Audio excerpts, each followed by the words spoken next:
اتكلم على الخطأ اللي وقع فيه نفاذ وحرق دمي في ماتش ريال مدريد.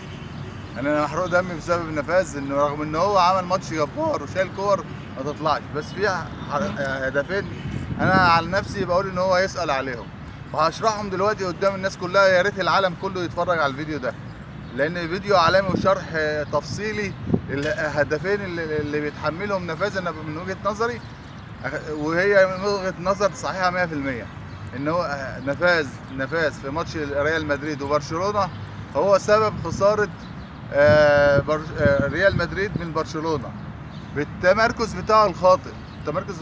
رغم ان هو شال حوالي كورتين 3 برضه صعبين. ليه؟ لانه كان واقف صح.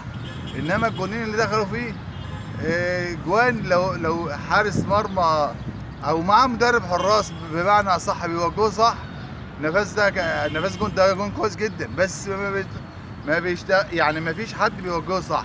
انا دلوقتي هنوقف الفيديو وهشرح ايه اللي حصل بالظبط.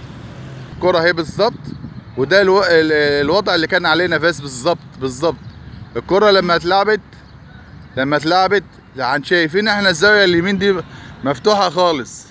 وعلى فكرة اللي شاط الكرة انا مش عارف اسمه ايه بالظبط، بس انا مش حافظ اسمه. اللي شاطها ما تتحطش الا في الحتة دي، عمرها لو اتحطت في الناحية الشمال الحارس المرمى الكرة هتصطدم بالمدافعين.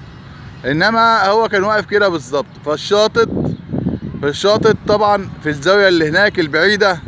وطبعا هو نسبة الرؤية عنده معدومة، يعني بسيطة.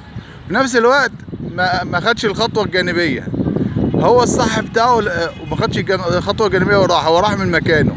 فطبعا الكرة دي هو صعبها على نفسه. انا هشرح بقى الصح بتاعه، الصح اللي كان المفروض يعمله نفاذ، والوقفة بتاعته دي هي بقى الوقفة الصحيحة كان المفروض يقفها نفاذ.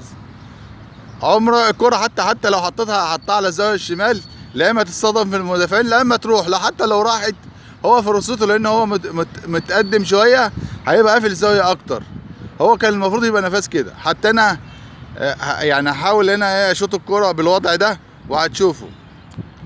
خليك اهو يعني هي المفروض تعلى، بس انا عشان انا ماسك التليفون وبشوط مفيش حد يصور، فمش طالعه مظبوط من رجلي. بس هو ده الوضع الصح اللي كان المفروض يبقى عليه نفاذ. ده الهدف الاولاني. الهدف الثاني برضو انا هشرحه على طول. هنا بالظبط هنا